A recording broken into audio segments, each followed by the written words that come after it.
Bonjour, bienvenue sur Sudo Canard. Oups. Voilà. Aujourd'hui, on va changer un petit peu de sujet. Je vais vous parler de Scrabble et surtout, je vais vous parler de vocabulaire, le vocabulaire qui est valide au Scrabble. Car les gens qui me connaissent en dehors du Sudoku savent que avant de prendre de passion pour les jeux de logique, ou plutôt en parallèle, j'avais déjà un intérêt très marqué pour le Scrabble et à une époque, j'ai même participé assez intensément à des compétitions, même si ça n'est plus le cas.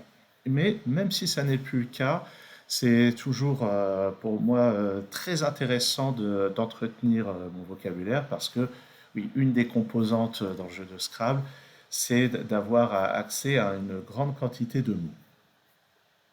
Et je me disais que j'allais vous montrer un site d'entraînement pour le vocabulaire vraiment spécifique pour le Scrabble, qui a été programmé par mon ami Sylvain Raveau. Sylvain Raveau qui dirige la chaîne YouTube Scrabble au fil, je mettrai un lien dans la description, et qui par ailleurs est formateur d'échecs et qui a aussi une chaîne YouTube consacrée aux échecs. Je mettrai un lien également dans la description.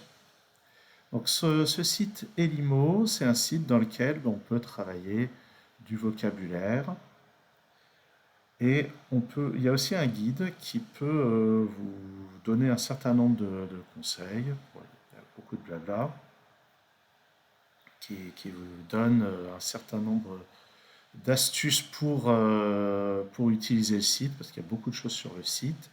Et notamment, il y a des listes qui comportent certainement le vocabulaire qu'il est le plus important de développer quand on débute le Scrabble. Alors, à vrai dire, pour commencer, donc c'est marqué ici, par où commencer, il faut absolument apprendre les 81 mots de deux lettres. Ça, c'est absolument essentiel, puisqu'une grosse partie du Scrabble, c'est de coller des mots les uns contre les autres. Et pour ça, les mots de deux lettres sont extrêmement utiles. C'est très utile aussi de connaître les mots de trois lettres avec des lettres chères, et plus généralement, un maximum de mots avec lettres chères. Donc, je vais vous montrer comment ça se présente. Donc, on a des tirages. Mettons que je prenne des mots de quatre lettres avec LC. LC, ça veut dire lettre chère, avec une seule solution. Donc, je vais faire ça. Et voilà, donc ça se présente comme ceci. Oula, il a mis 240 tirages, c'est peut-être un petit peu extrême. Allez, on va se limiter à une trentaine de tirages et on va recommencer. Voilà. Donc les tirages sont donnés à chaque fois par ordre alphabétique et il faut reconstituer le mot. Donc par exemple, là je tape jerk, qui est une danse. Et en bas, j'espère que ça s'affiche, je vérifie, en bas vous devez constater que vous avez d'une part un lien vers le site unmot.net. Tiens, je vais cliquer histoire qu'on se rende compte de ce que ça fait. Donc si on clique, ça ouvre ce site externe où on a la définition dans saccadé et tout un tas d'autres renseignements, notamment toutes les rallonges qui existent du mot. Donc là, j'ai un petit peu dévié du sujet. Qu'est-ce que j'étais en train de faire? Alors, à la page suivante, ici c'est curry, il me semble que c'est la même chose que le curry. Oui, c'est ça, c'est la même chose que l'épice qu'on appelle curry. Vous pouvez voir que ça passe automatiquement à la ligne suivante. Je ne sais plus ce que c'est. Statue représentant un dieu polynésien, d'accord. Tac, je ne sais plus non plus ce que c'est. Un adhésif repositionnable, je n'ai jamais vu ça. Je vous laisse faire vos propres recherches. Jump, il me semble que c'est au basket qu'on parle d'un jump. Eh bien non, c'est au bridge, une enchère à saut. Ok. Lorsqu'on passe du palier de 1 au palier de 3 directement, par exemple, le zouk, une danse et un style musical des Antilles. Oryx, c'est un félin, je crois. Ah non, c'est une antilope. Bon, je savais que c'était un animal, mais pas le bon. Bock, c'est un verre de bière en Alsace. Poli, c'est un polycopier. Jal, je ne sais plus. Je n'irai pas voir la définition. Kel, c'est le chou. Ah, Calais, c'est un gitan. Je ne connaissais pas cette définition. Ouzo, un alcool grec. Gèse, une abréviation de jésuite. Kiat, j'ai oublié la définition. Unité monétaire de Birmanie ou de Myanmar. Slow, ça veut dire lent en anglais et c'est une danse. Zikr, j'ai complètement oublié. Prière collective par laquelle les musulmans soufis invoquent Dieu. Alors, notez qu'il y a deux transcriptions depuis l'arabe, écrites comme ceci, et D-H-I-K-R. Le thym, l'az, qu'est-ce que c'est? J'ai oublié, je n'irai pas voir la définition, je ne vais pas le faire pour chaque mot. Ici, c'est le moment de faire le buzz. Le Yas, qui est un jeu de cartes suisse, deck, qui est ce qu'on appelle aussi la main dans un jeu de cartes. C'est peut-être aussi le pont sur un bateau. Crow, je ne sais pas dans quel sens c'est entré. Oui, j'ai tendance à ne pas retenir toutes les définitions, malheureusement. C'est la même chose pour lac. Biwa, ça c'est un mot africain. Pas du tout, c'est un luth japonais. Oh là là, j'apprends des choses. Hajj, c'est le pèlerinage à la Mecque. Pak, c'est un pape. Raki, c'est un alcool grec. Le trek, c'est une espèce de randonnée, je crois. Sikh, ce sont des Indiens. Alors, c'est quoi? C'est une caste? Ah, je sais plus. Ou peut-être que c'est une branche d'une religion. Et le djinn, pour finir. Donc, à la fin, si ça nous intéresse, on a un temps qui nous permet de voir. Il y a un temps qui est gardé en mémoire, et si on a envie d'être le plus rapide possible, on peut s'entraîner à résoudre ça le plus vite possible. Si le but est juste d'apprendre, ce qui va être intéressant, c'est plutôt le score. Alors notez que si on ne connaît pas un mot, mettons que j'arrive pas à trouver ceci, c'est kelp, mais mettons que j'arrive pas à le trouver, il est toujours possible de demander de l'aide, ce qui peut se faire, comme c'est indiqué quand on survole, avec le raccourci F9. À ce moment-là, le mot va s'afficher. Ici, là c'est un cas où on a la définition. On peut aussi décider d'abandonner, c'est le RQ, le Rage Quit, ce qui peut se faire avec F4.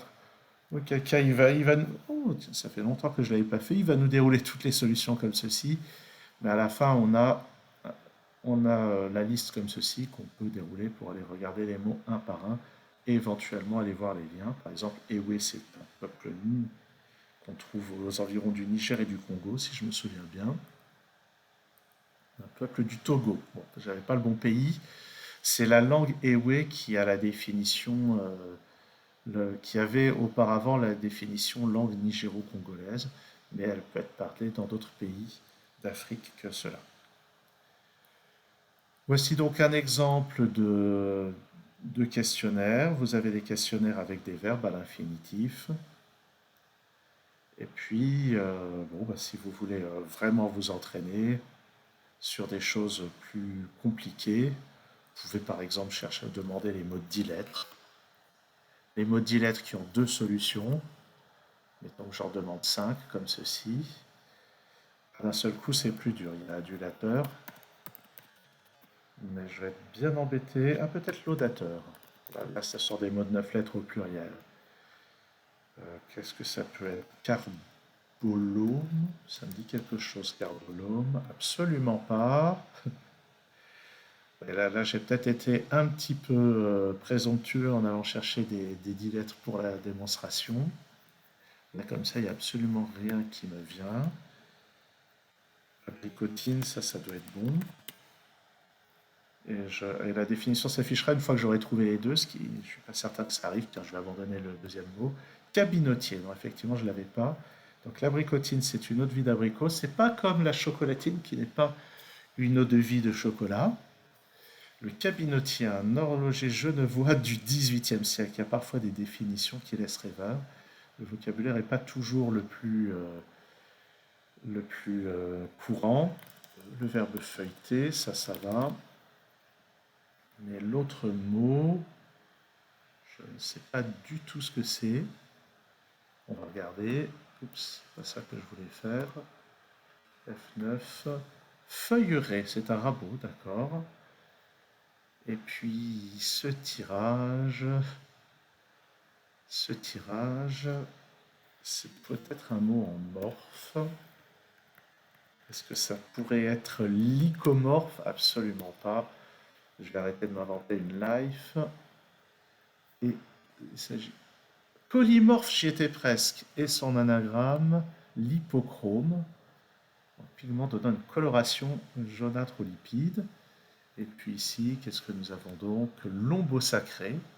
Donc, oui. relatif à la colonne vertébrale, grosso modo, et rocambole, relatif au sacrum, à la dernière vertèbre lombaire, et rocambole, variété d'ail ou d'oignon. Alors notez que si vous n'avez pas envie de vous fatiguer avec des devinettes, au lieu de sélectionner jeu ici, vous pouvez sélectionner liste, une liste ou des mots, juste les mots. Oups, qu'est-ce que j'ai fait? Il y a l'air d'y avoir une erreur dans la programmation du site. Enfin, je le signale à Sylvain. Si vous avez une liste, bon là la présentation ne fait pas tellement envie. Vous avez une liste avec ici le tirage et ici la solution, les deux solutions. Qu'est-ce que j'ai fait? Ah oui, ça m'a envoyé sur un mot.net. Donc ce tirage donne barattage, rabattage. Celui-ci cadastre tractanda. Là nous avons adamantide, antamanide. Oh, canardage, si c'est pas magnifique. Acagnarde, qui doit être un verbe, acagnarder. Effectivement, habitué à une vie oisive. Bon, bref, c'est un site qui permet de faire des tas de choses pour apprendre du vocabulaire, pour le faire de manière soit détendue, soit compétitive. Il y a plein de manières de pratiquer ça.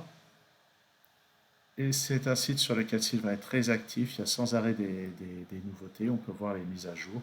Vous pouvez voir que depuis la mise en ligne du site qui remonte à 6 mois environ à l'heure où je fais cette vidéo, il y a eu énormément de mises à jour avec plein de fonctionnalités. Et actuellement, il y a beaucoup de choses qui se font relativement à l'EDS 9, qui est la 9e édition du dictionnaire officiel du Scrabble, qui est déjà paru et qui entrera en vigueur en compétition en janvier 2024. Donc il y a plein d'outils pour s'entraîner. Tiens, je propose d'aller faire un tour, page ODS 9, au-dessus du menu, où nous avons des tas de listes de mots vraiment intéressants. Par exemple, les mots de 3 lettres, les nouveaux mots de 3 lettres qu'on peut jouer. Bao qui doit être ça doit être de la nourriture vietnamienne. Bib, je ne sais plus ce que ça désigne. 10, c'est les gens qui ont un problème de type dyslexie, dyscalculie ou choses comme ceci. IL, c'est le pronom dit inclusif qui est, on peut le dire, controversé. Va, c'est le morceau de l'expression adieu va. Bon, je ne sais pas si c'était vraiment utile de faire entrer ça, mais en tout cas, c'est ce qui se passe. On peut voir que les lettres grecques entrent dans leur version au pluriel. On va pouvoir mettre un S axis, ce qui peut être assez surprenant. Il y a plein d'autres mots avec des lettres chères. Le kiff avec 2 F. Le poké, c'est quand même incroyable. Le poké, qui est un plat hawaïen, je crois, et qui n'était pas valable jusqu'ici. Skir, qui est une forme de yaourt islandais, si je ne me trompe pas. Swati, qui est la langue de Eswatini. Water, c'est le singulier des waters, l'endroit où on va faire ce qu'on appelle le petit coin chez les canards. Et puis vous avez plein de nouveaux verbes, notamment le verbe chouffer, le verbe co-créer, chiller, beloter, boutiquer, saliniser. C'est fou, saliniser n'existait pas, enfin n'était pas admis au Scrabble, attention. C'est pas parce qu'il n'était pas valable au Scrabble qu'il n'existait pas, hein. C'est comme auto-éditer. Ça fait bien longtemps qu'il y a des gens qui s'auto-éditent. Le verbe n'était juste pas valable au Scrabble. Il y a déconfinés et reconfinés qui deviennent valables. Je vous laisse imaginer pourquoi. Et je pense que je vais clore ici cette vidéo qui est déjà bien assez longue. Vidéo de présentation donc du site Elimo de mon ami Sylvain Raveau.